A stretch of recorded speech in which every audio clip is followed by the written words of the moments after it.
Leitura diária. 2 Samuel, capítulo 15. A conspiração de Absalão. Algum tempo depois, Absalão adquiriu uma carruagem, cavalos e uma escolta de 50 homens. Ele se levantava cedo e ficava junto ao caminho que levava à porta da cidade.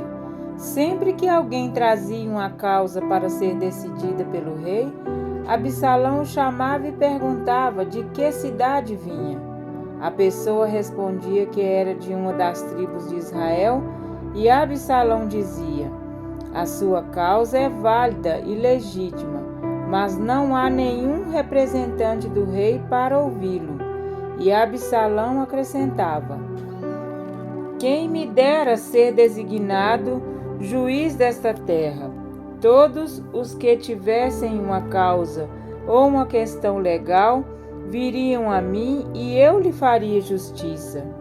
E sempre que alguém se aproximava dele para prostrar-se em sinal de respeito, Absalão estendia a mão, abraçava-o e beijava-o.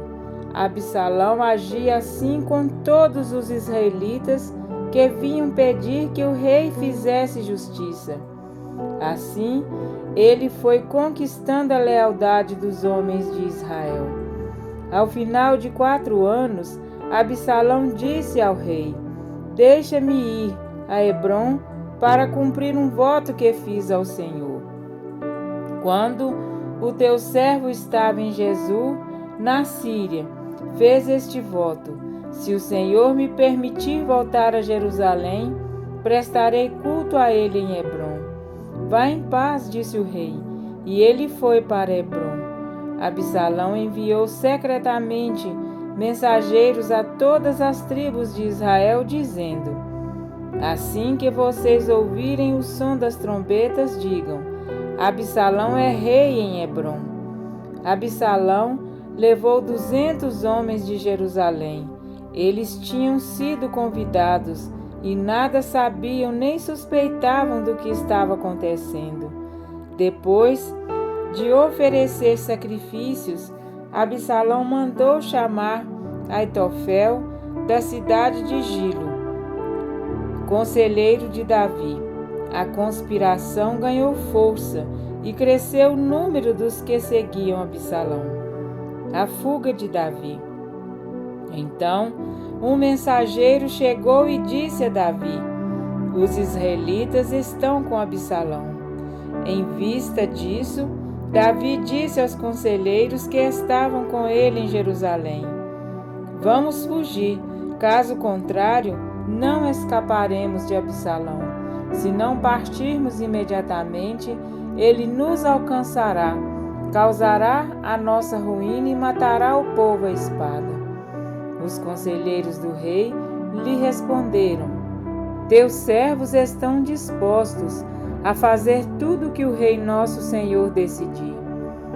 O rei partiu seguido por todos os de sua família.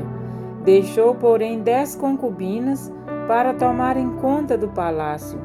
Assim, o rei partiu com todo o povo. Pararam na última casa da cidade, e todos os seus soldados marcharam, passando por ele, todos os queretitas e peletitas e os 600 giteus que o acompanhavam desde Gate. O rei disse então a Itai de Gate: por que você está indo conosco? Volte e fica com o nosso rei, pois você é estrangeiro, um exilado de sua terra. Faz pouco tempo que você chegou. Como eu poderia fazê-lo acompanhar-me? Volte e leve consigo seus irmãos, que o Senhor o trate com bondade e fidelidade. Itai, contudo, respondeu ao rei: juro pelo nome do Senhor e por tua vida, que onde quer que o rei meu senhor esteja, ali estará o seu servo para viver ou para morrer. Então Davi disse a Itai: está bem, pode ir adiante. E Itai o giteu marchou com todos os seus soldados e com as famílias que estavam com ele. Todo o povo do lugar chorava em alta voz, enquanto o exército passava. O rei atravessou o vale do Cedron e todo o povo foi com ele em direção ao deserto. Zadok também estava lá, e com ele todos os levitas que carregavam a arca da aliança de Deus. Abiatar também estava lá. Puseram no chão a arca de Deus até que todo o povo saísse da cidade. Então o rei disse a Zadok: leve a arca de Deus de volta para a cidade. Se o Senhor mostrar benevolência a mim, ele me trará de volta e me deixará ver a arca e o lugar onde ela deve permanecer. Mas se ele disser que já não sou do seu agrado, aqui estou eu, faça ele comigo a sua vontade. Disse ainda o rei ao sacerdote Zadok: fique alerta, volte em paz para a cidade. Você, Aimaas, seu filho, e Jonatas, filho de Abiatar. Pelos desfiladeiros do deserto, ficarei esperando notícias de vocês. Então Zadok e Abiatar levaram a arca de Deus de volta para Jerusalém e lá permaneceram. Davi, porém, continuou subindo o monte das oliveiras, caminhando e chorando, com a cabeça coberta e os pés descalços. E todos os que iam com ele também tinham a cabeça coberta e subiam chorando. Quando informaram a Davi que Aitofel era um dos conspiradores que apoiava Absalão, Davi orou: ó Senhor, transforma em loucura os conselhos de Aitofel. Quando Davi chegou ao alto do monte, ao lugar onde o povo costumava adorar a Deus, veio ao seu encontro o arquita Uzai, com a roupa rasgada e com terra sobre a cabeça. E Davi lhe disse: não adianta você vir comigo, mas se voltar à cidade, poderá dizer a Absalão: estarei a teu serviço, ó rei.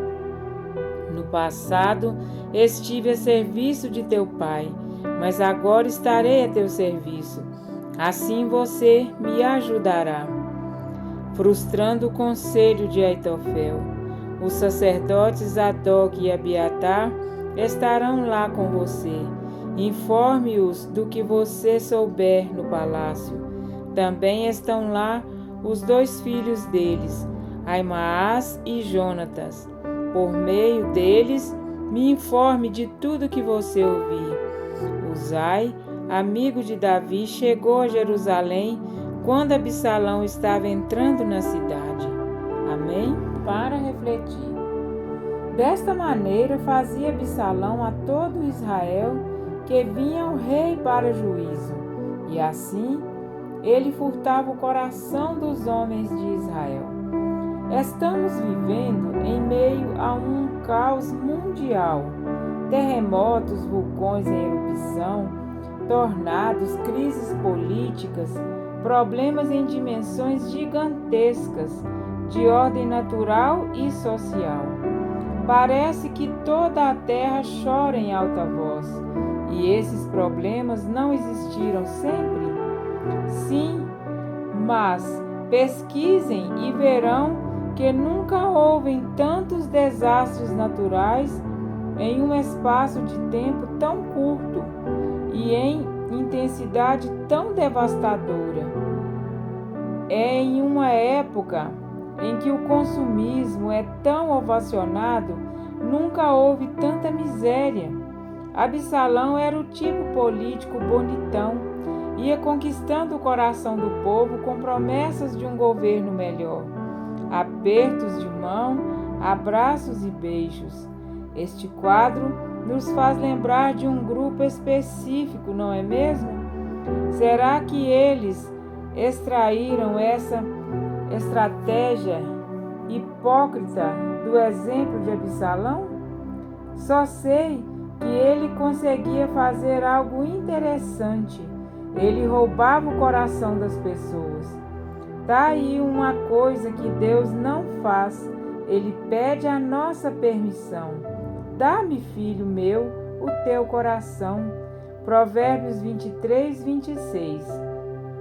Absalão era tão estrategista que levou consigo 200 homens que nem imaginavam estar apoiando um traidor.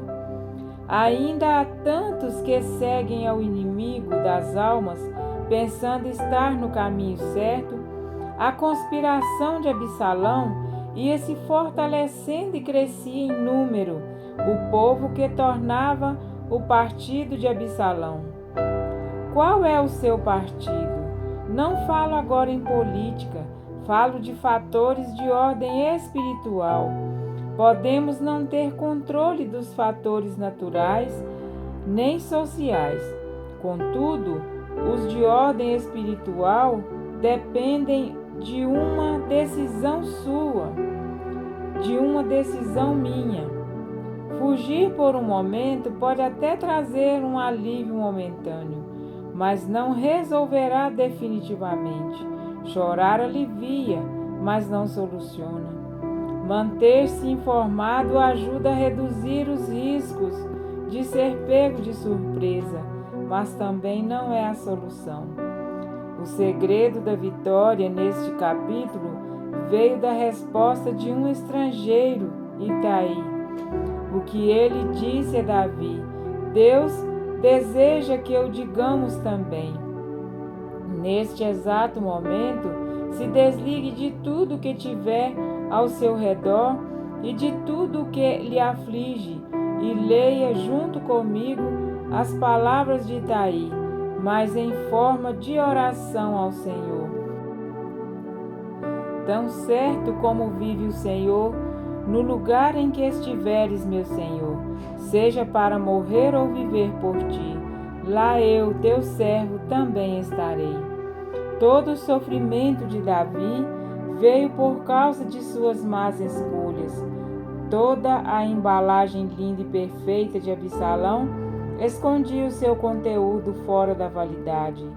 O mundo valoriza as embalagens, Deus engrandece o conteúdo. Enquanto o desenvolvimento tecnológico e socioeconômico for mais importante do que a conservação do meio ambiente, o planeta continuará gritando de dor. Enquanto a ganância e o egoísmo forem mais importantes do que as necessidades de todo, o mundo continuará gemendo devido à fome, à miséria, à violência e ao descaso. Neste momento de crise política e econômica, não é à toa que estamos estudando especificamente essa porção das Escrituras.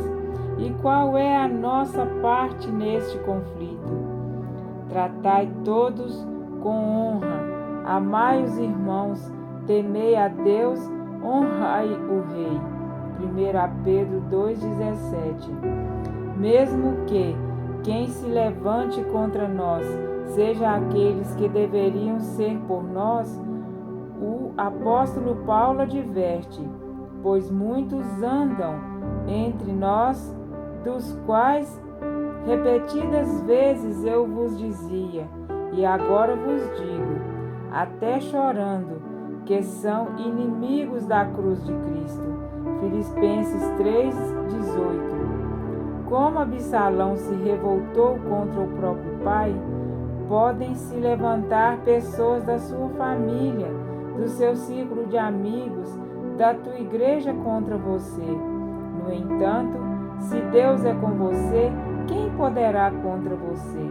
Romanos 8,31. Ninguém, basta confiar. Como foi Itai, somos todos estrangeiros neste mundo hostil. Nossa pátria não é aqui, pois a nossa pátria está nos céus, de onde também aguardamos o Salvador, o Senhor Jesus Cristo. Filipenses 3:20. Está sendo perseguido por causa da justiça? Bem-aventurado és. Mateus 5:10. O seu amor e relacionamento pessoal com Cristo incomoda alguns, fazendo com que estes lhe persigam, lhe caluniem e falem mal de você. Mateus 5:11. Alegre-se e exulte, porque a sua recompensa virá e não tardará. Mateus 5:12. Assim como a terra chorava naquela época, você também sofre ao ver o mundo em autodestruição? Cristo lhe diz: exultai e erguei a vossa cabeça, porque a vossa redenção se aproxima. Lucas 21:28. Você pode dizer junto comigo? Amém. Vem, Senhor Jesus. Apocalipse 22:21. Amém.